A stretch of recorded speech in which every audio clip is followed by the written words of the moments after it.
Tent के नीचे बैठे हैं और जो सोवत है सो खोवत है और जो जागत है सो पावत है।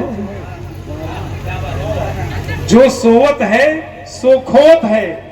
आज आप लोग कुछ प्राप्त करने के लिए यहाँ बैठे और हर तरह की शख्सियत आपके मंच पर मौजूद है और नीचे भी मौजूद है।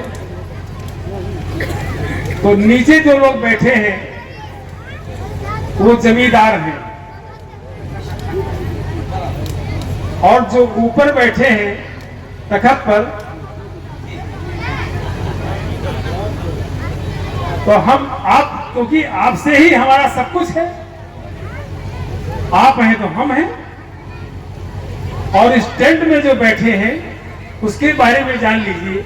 देखिए, एक बात जाने रहिए, कुछ जगह पर ताली का महत्व होता है। कहां कहां होता है? अगर वहां ताली न बजे तो फिर जलसा किस काम का? ससुराल में साली का, बगीचे में माली का, ट्रैक्टर में ट्राली का और जलसे में ताली का। इसका भी अपना एक वजूद है। अब दो लाइन देखिए आप टेंट के ऊपर। शुभ घड़ी के लिए टेंट है, आइए कुछ घड़ी के लिए टेंट है। इस जगह का भी हमने दिया रेंट है।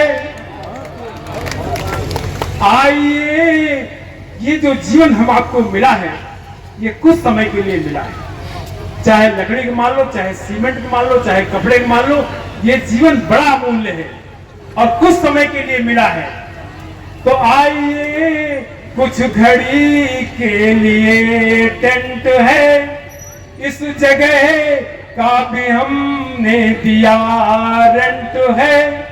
और कैसे मैं वेलकम करूं आपका, सिर्फ सी में थोड़ा बचा रेंट है।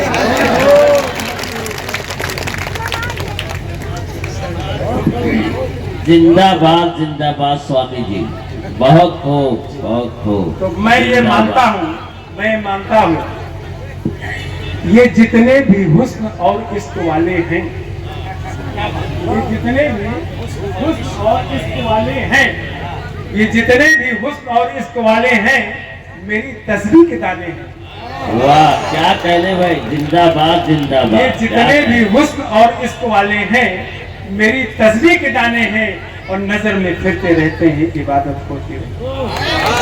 क्या कहने भाई, जिंदाबाद। ये जितने भी हुस्न और इश्क वाले हैं मेरी तस्बीह के दाने हैं और नजर में फिरते रहते हैं, इबादत होती रहती है। वाह भाई, जिंदाबाद स्वामी जी। इसको हमारे मानस में भगवान राम कहते हैं कि सिया राम मैं सब जग जानी और करो प्रणाम जोर जोर पानी। ये सब उनके बंदे हैं, ये उनके बनाए हुए हैं। ये अलग क्या कहते हैं, गुलदस्ते में लगे हुए अलग अलग फूल हैं। इनसे हमारा बगीचा है, इनसे हमारी शान है, इनसे हमारी मान है और इन्हीं से हमारी जान है। बिल्कुल बिल्कुल, जिंदाबाद जिंदाबाद, बहुत अच्छा भाई। और हमारे जलगांव से पधारे मोहम्मद हारून साहब, हाँ हारून साहब, मेरा दादा गुरु को नवाब हमीदुल्लाह खान साहब अपने बगल बिठाते थे और कुछ मुस्लिम परिवार ने योग्य बनाया और हमारी विशेष पढ़ाई में जो मदद किया वो आपके क्षेत्र नागपुर क्षेत्र, तुमसर, भंडारा, गोंदिया, जलगांव, उस क्षेत्र में एक बड़ा परिवार है। वो बिरला के रिश्तेदार हैं। उनका नाम है सेठ श्री राम दुर्गा प्रसाद सर्राफ। और एक बालाराम और दूसरे टोलू राम। तो बालाराम जब मर गए तो उन्होंने बालाराम से बा अक्षर नोट किया और टोलू राम जब मर गए तो उन्होंने टो अक्षर नोट किया। दोनों को मिला दिया और उन्होंने अपने जीवन का उद्देश्य बना लिया, बांटो। बाला राम से बा अक्षर समझिएगा और टोलू राम से टो अक्षर। जब वो ऊपर गए उन्होंने दोनों से 2 नाम नोट किया और बांटो। और किसको बांटो? जो यतीम, असहाय हैं, मजबूर हैं, गरीब हैं, इन लोगों को उन्होंने अपने जीवन का उद्देश्य बना लिया, बांटो। और पूरे विश्व का कोई राष्ट्रपति प्रधानमंत्री ऐसा नहीं था जो उनके घर ना आता हो। और जैसे एक गरीब का सम्मान वो करते थे वैसे ही राष्ट्रपति का सम्मान करते थे। ऐसे नेक आदमी। बहुत खूब, बहुत खूब, बहुत। तो कहने का मतलब जो नजरिया हो वो नेक हो, वो मानवता का हो, इंसानियत का हो, वही नजरिया नजरिया है। बाकी नजरिया का कोई मतलब नहीं। इबादत का नजरिया क्या है? धर्म क्या है? हम लोग धर्म के बारे में चर्चा करते हैं। धर्म क्या है? मालिक ने आपको जो जिम्मेदारी दिया है उसको ठीक ठीक पालन करना, यही धर्म है। बिल्कुल बिल्कुल बिल्कुल। सच्ची इबादत करना, गरीब की मदद करना, यतीम की मदद करना, असहाय की मदद करना, गिरते हुए को उठाना, रोते हुए के आंसू पोंछ देना, यही धर्म है। बिल्कुल बिल्कुल बिल्कुल। और ये सब मानव के प्रति होना चाहिए। लेकिन आज कुछ लोगों ने इस धर्म को गलत परिभाषा दे दिया है, चाहे वो नेता हो चाहे मंत्री हो, क्योंकि इनको किसी से कोई लेना देना नहीं है। इनकी जेब भरी रहे, इनकी कुर्सी बनी रहे।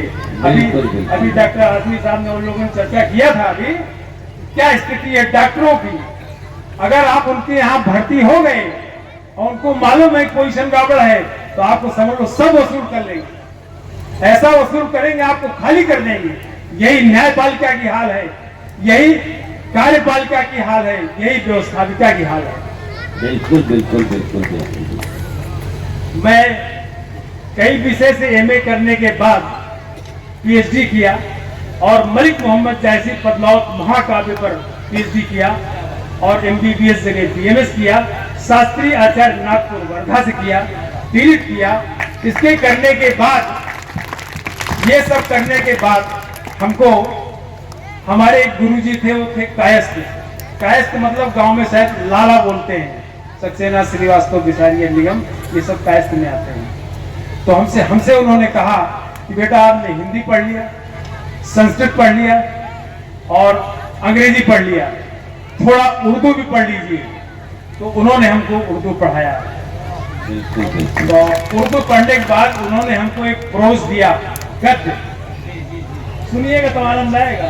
बिल्कुल बिल्कुल बिल्कुल बिल्कुल बिल्कुल। तो क्या हुआ, उन्होंने हमको एक गद्य दिया। एक होता है लेख, एक होता है कविता। गद्य को कहते हैं प्रोज और इंग्लिश में पद्य को कहते हैं पोएम, कविता। तो उन्होंने हमको एक लेख दिया, बोले आप इस लेख को अपने हिसाब से पद्य में ढालिए, लिखिए। तो उन्होंने जो उसका शीर्षक दिया वो दिया इंसाफ। हिंदी में हो गया न्याय और इंग्लिश में हो गया जस्टिस। ठीक, सुनिएगा तो आनंद आएगा, बिल्कुल डिस्टर्ब न होइए, ध्यान सुनिएगा। हमने उनको इंसाफ को एक व्यक्ति बना लिया, इंसाफ अली। इंसाफ अली। अब जब इंसाफ अली यहां से रुखसत होने लगे तो जाते समय अपने 3 बेटे छोड़ गए। हम जा रहे हैं और आप तीनों के कंधों पर इस देश का भार चलेगा। अब इसको कविता में ध्यान से समझिएगा। जब अलविदा हो हिंद से इंसाफ जन्नत को गए, जब अलविदा हो हिंद से इंसाफ जन्नत को गए और मखलूक की इमदाद करने 3 बेटे रह गए। वाह वाह वाह, बहुत अच्छा बोला। जब अलविदा हो हिंद से इंसाफ जन्नत को गए और मखलूक की इमदाद करने 3 बेटे रह गए, सबसे बड़े रिश्वत अली। सबसे बड़े रिश्वत अली और मजले सिपारिश खान है और छोटे खुशामद बेग हैं जिनकी निराली शान है। सबसे बड़े रिश्वत अली मजले सिपारिश खान है और छोटे खुशामद बेग हैं जिनकी निराली शान है। और कत्ल के भी जुर्म में रिश्वत अली की जीत है। कत्ल के भी जुर्म में रिश्वत अली की जीत है। और सख्त हाकिम मोम हो गाता उसी के गीत है। सख्त हाकिम मोम हो, गाता उसी के गीत है। और गर नौकरी मिलना कठिन, जा मिल सिफारिश खान से। और योग्यता कुछ भी नहीं, पर कर हुकूमत शान से। और लास्ट तीसरे, मुन्ना खुशामद बेग को गोदी में ले पुचकार कर। मुन्ना खुशामद बेग को गोदी में ले पुचकार कर। और जी हुजूरी सीख ले, फिर चाहे जो व्यापार कर। करेक्ट। तो ये इस समय देश की स्थिति चल रही है, चाहे नेता को कहो, चाहे अभिनेता को कहो, चाहे डॉक्टर को कहो, चाहे न्यायपालिका कहो, बड़ी स्थिति खराब है। कोई बच जाए तो बच जाए, बाकी सब। और भगवान राम के जीवन को कहीं न कहीं रामायण सब लोगों ने कुछ न कुछ जाना होगा, समझा होगा, सुना होगा। उनके समय में भेड़, बकरी, शेर एक घाट पर पानी पीते थे। सब नर करहि परस्पर प्रीति, ये हमारे विशेष देव का उपदेश है। सब नर करहि, ये उन्होंने एक उपदेश दिया है कि जितने हम लोग हैं सब एक साथ एक मंच पर रहें और जिसको जो कार्य मिला है उसे पालन करना चाहिए। और रहा आने का और जाने का, ये तो लगा ही रहता है। कहीं कहीं हम लोगों के बीच में एक आध प्रश्न आता है, यहां से कोई गया, कोई लौट के तो आया नहीं, लेकिन वो प्रश्न करता है। ये प्रश्न हमेशा से बड़े तर्क में रहा। कौन सा प्रश्न? ये प्रश्न हमेशा से बड़े तर्क में रहा कि मरने के बाद किसके वो संपर्क में रहा। ध्यान दीजिएगा, ये प्रश्न हमेशा से बड़े तर्क में रहा और मरने के बाद किसके वो संपर्क में रहा। और मुर्दा कभी ये लौट कर कहने नहीं आया, मैं स्वर्ग में रहा या कि नर्क में रहा। जाने वाला लौट कर किसी ने बताया नहीं। और जो कुछ होना है, जो करना है, अच्छाई का, बुराई का, जो भी चीज है, सबका फल आदमी सोचता है कि वहां मिलेगा, लेकिन यही मिल जाता है।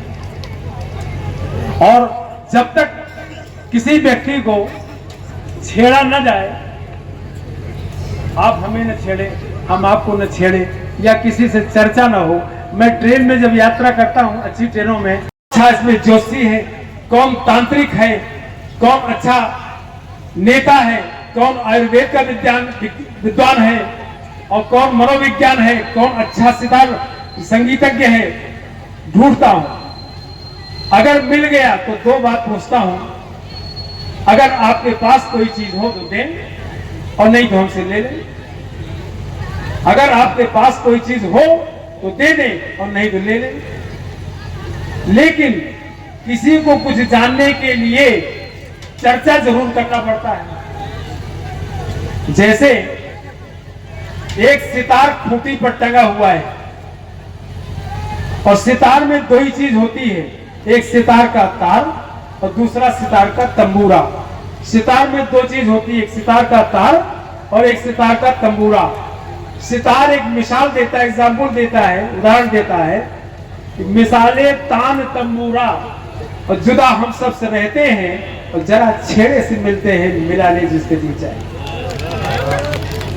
मिसाले तान तंबूरा, जुदा हम सब से रहते हैं, जरा छेड़े से मिलते हैं, मिला ले जिसका जी चाहे। तो व्यक्ति को छेड़ना चाहिए, पूछना चाहिए, जानना चाहिए कि इसमें क्या है। बिल्कुल बिल्कुल। और पहचानना भी चाहिए कौन व्यक्ति क्या है। बहुत से लोग हैं, लेकिन अब जब तक आपकी नजर जोरदार नहीं होगी तब तक पहचान जोरदार नहीं होगी। अच्छा पहचानने के लिए, जानने के लिए आपकी नजर भी जोरदार चाहिए। बिल्कुल बिल्कुल बिल्कुल। तो मुश्किलें होती हैं आसान बड़ी मुश्किल से, मुश्किलें होती हैं आसान बड़ी मुश्किल से, आदमी बनता है इंसान बड़ी मुश्किल से। मुश्किलें होती हैं आसान बड़ी मुश्किल से, आदमी बनता है इंसान बड़ी मुश्किल से। माशाअल्लाह, बहुत अच्छा, बहुत अच्छा, बहुत खूब, बहुत खूब, बहुत खूब। मुश्किलें होती हैं आसान बड़ी मुश्किल से। आदमी बनता है, बहुत आदमी बहुत इंसान है, लेकिन उसमें वो इंसानियत होना चाहिए जो होने की जरूरत है। आदमी बनता है इंसान बड़ी मुश्किल से। ढूंढने वाले को मिल जाते प्रभु हैं लेकिन। ढूंढने वाले को मिल जाते खुदा है लेकिन। आंख कर सकती है पहचान बड़ी मुश्किल से। बिल्कुल, बिल्कुल, आंख बिल्कुल। कर सकती है, तो ये पहचान भी जरूरी है।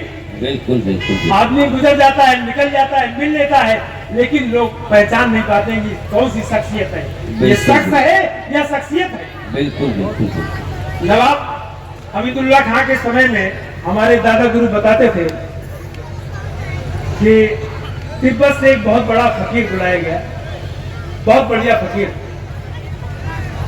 और बुलाने के बाद उसको नवाब साहब ने अपने यहाँ रोका, और रोकने के बाद लोगों ने विचार किया, उनके होम सेक्रेटरी और भी जो उनके निजी सचिव थे, उन्होंने सोचा इतने योग्य व्यक्ति को तिब्बत से बुलाया गया, लेकिन इससे पूछा क्या जाएगा।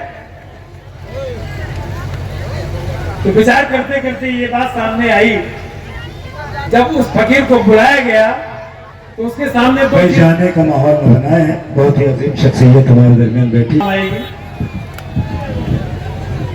मैं प्रधानमंत्री इंदिरा गांधी के यहाँ था, वहां एक निमंत्रण आया बजाज कंपनी वालों का, बजाज लैंप्स लिमिटेड का, कि आपको अपने दादा गुरु के साथ मध्य प्रदेश आना है। उस समय वहां प्रकाश चंद्र सेठी मुख्यमंत्री थे।